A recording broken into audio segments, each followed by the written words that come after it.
Donald Trump is not only the worst president in American history, he is also the most petty and insecure. It is why, above all else, Donald Trump demands loyalty. His cabinet is a cult. They pledge their allegiance not to the Constitution, but to him. And Donald Trump expects that from everyone in our government, including the military. And a shocking new leaked bit of communication just revealed how deeply Donald Trump wants the military to be committed to him instead of our Constitution. It is shocking and one of the most disturbing stories we have seen out of this presidency, as leaked texts are revealing a story that we are going to get into. But before we do, if I could quickly ask you to leave a like on this video, and if you haven't already and you enjoy our channel, to hit that subscribe button. It goes a long way in supporting the work we are doing here. Now, before we can get into this shocking story, I want some context with Pete Hegseth's appearance before the Senate today, in which he was asked about screening troops for political identities right here. And now, new last week, requiring prospective employees to explain how they would, quote, help support the president's executive orders and policy priorities. We have spoken with military installations across our country. Almost all of them have been forced to fire skilled civilian employees who are badly needed. And all of them also have hundreds, and in some cases thousands, of new hires ready to bring on board, but now have to individually be reviewed by OPM, apparently to ensure that they support the president's priorities. We need to drop the politics in our military. We need to hire the best people. We do not need to force them out. That is simply the case at this point. Now I'm out of time. Thank you, Mr. Chairman. This is an incredibly disturbing policy that Pete Hegseth is carrying out. Not only is he screening our service members for their allegiance to Trump, also their allegiance to his executive orders, to his legislation, to if he puts out a bleat at 3 a.m., they are expected to take it as gospel. That is the type of loyalty, that is the type of allegiance that Donald Trump is demanding. And not only is it scary, it's also detrimental to our military, as Tammy Baldwin pointed out right here. We have those details and that information, and we will get it to you. Well, the committee needs those details. So this committee has also worked hard alongside the department to improve recruitment and meet retention goals. The department is planning to separate several thousand service members due to your partisan beliefs about troops who are transgender. Mr. Secretary, I've seen your speeches and social media posts, but what I'm interested in is the sound policy analysis that we would expect from the Secretary of Defense on how this misguided decision will impact military readiness. My colleagues and I have requested this information from you, and we are still waiting to receive it. And so I will ask you now, what assessment did the Department of Defense conduct prior to implementation to evaluate the impact that this policy would have on our national security? Moreover, what is the cost to recruit and train thousands of individuals of comparable experience and skill? Thankfully, recruiting is not an issue. It's at historically high levels, and we're proud of the cross-section of Americans that are joining. What analysis did you do? We did extensive analysis, Senator, and we agree with the assessment of the executive order that was issued by the White House that there are mental health issues associated with gender dysphoria that complicate military service and readiness, and as a result, we made the decision. I have asked for that analysis. Please provide it to me and the committee. Donald Trump, who dodged the draft, all based off of phony bone spurs that didn't even exist, has no right to question the service and dedication of our transgender men and women in the military. It is absolutely disgusting. It is gross, and it is dangerous as we lose service members with these bans from Pete Hegseth. He has no right to be doing so, and it is disappointing that this is what we are seeing out of our military. But the most disappointing thing was what we saw from Fort Bragg yesterday, the inception of this story, where we saw the booze rain down on Gavin Newsom, an American governor in the state of California. We have to check out that clip because it's important context for this story. Wearing a uniform because you don't know exactly who they are. In Los Angeles, the governor of California, the mayor of Los Angeles, So I know that that is an incredibly disturbing clip, but how we got there is even more disturbing. And it was broken down after leaked communications texts about Donald Trump's event that day at Fort Bragg reveal just how it happened, and I want to take a look. Trump screened out fat soldiers and non-MAGA fans ahead of Fort Bragg speech. Donald Trump's controversial speech at Fort Bragg in North Carolina, in which he led the audience in boos against his perceived political enemies, turns out to be a tightly choreographed, reported by military.com, with officials screening out soldiers who don't agree with Trump's agenda and even soldiers who are overweight. The internal 82nd Airborne Division communications, reviewed by military.com, reveal a tightly orchestrated effort to curate the optics of Trump's recent visit, including handpicking soldiers for the audience based on political leanings and physical appearance. For example, one message sent to units said, "No fat soldiers," while another said if soldiers have political views that are in opposition to the current administration and they don't want to be in the audience, then they need to speak with their leadership and get swapped out.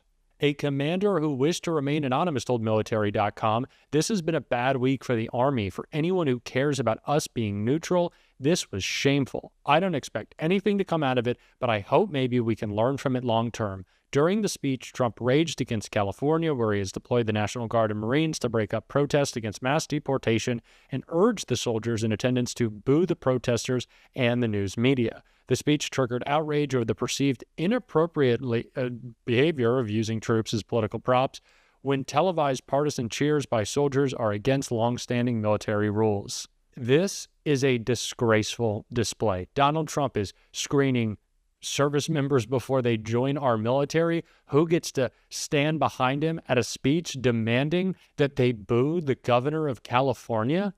This is insanity. This might be one of the worst things we have seen come out of this Trump administration, which is difficult to even get across that bar. But this is what we're doing. Donald Trump said he ran almost explicitly on institutions being politicized against political opponents, saying that Joe Biden had politicized the military, the DOJ, the FBI. He didn't. Donald Trump expressly is. These are political moves, and it is sickening. And that is why Pete Hegseth deserved to get called out today, and for many reasons, which we saw Senator Brian Schatz do right here. And I guess that goes to my question for the secretary. Two things. There should be some sort of paper flow that the committee, the Congress, the public can look at in invoking Title 10, Section 12406. So can you give us some clarification on whether the orders that were issued apply to specifically Los Angeles, to California generally, or is this a nationwide order? The orders that have been issued, which are publicly available and known, relate to an ongoing situation in Los Angeles, which could expand to other places. But it's quite easy to point out that there has been an invasion of 21 million illegals in our country under the previous administration. So this administration was elected Can we to take get a turns? hold of that. Yeah, could we just and take when you turns? have Yeah. ICE officers being attacked with concrete blocks, Secretary, I they would should really, be allowed to do their job. Secretary, I'd really like to not try to create a viral moment for either of us. I'm actually trying to understand kind of the scope of this order. The order effectuates the ability to mobilize the Guard and the Marines. In the order, it does not specify a location. It does not specify which Marines or which Guard. And I'm trying to figure out if you decided to do this collectively in Kansas or any other place, would you need to specify a new sort of fact pattern, or do you think this order applies to any Guard, anywhere, any service branch, anywhere? It's just I get your justification. Mm-hmm. We disagree about the circumstances. I'm just trying to figure out, did you just potentially mobilize every Guard everywhere and every service member everywhere? I mean, create the framework for that. I understand you didn't. I'm saying, what does the document do, in your opinion? Senator, if you notice, the initial order of 2,000 in California was followed by a follow-on order for the additional 2,000, with a recognition that the situation there required more resources in order to support law enforcement. So part of it is getting ahead of a problem, so that if in other places, if there are other riots in places where law enforcement officers are threatened, we would have the capability to surge National Guard there if necessary. And thankfully, in most of those states, you'd have a governor that recognizes the need for it, supports it, and mobilizes it him or herself. In California, unfortunately, the governor wants to play politics with it. I did step on the last part of your sentence, so I'm going to try to take turns here. Just on the 747 question, did the Department of Defense initiate the conversation with the Qataris? Did they initiate the conversation? How did that go? Senator, I have to go back and review it, but we've been a part of the ongoing conversation. Yeah, but I think it kind of matters who's asking, doesn't it? Ultimately, the Defense Department is, or soon will be, when the Memorandum of Understanding is signed, in receipt of a gift from the Qatari government that could serve, once it's modified, eventually as something that the president could use. I mean, I think this is illegal and unconstitutional, and I won't rant about that, but I actually think from the standpoint of our collective responsibilities, it very much matters what the paper flow was, who started these conversations. Did it come out of the White House? Did it come out of the Secretary of State or the President or the SecDef or at a lower level or ambassadors? Like, we're entitled to know, because we can agree or disagree about the propriety of this. But my basic request of you is that if we're going to disagree, let's disagree with the same set of facts. Let's have the documentation on the Qatari aircraft. Let's have the same set of documentation about what these orders do and don't do with respect to Los Angeles. Because if we're just going to scream past each other and then see who succeeds more under. You've signed a contract with a company to reconfigure the aircraft.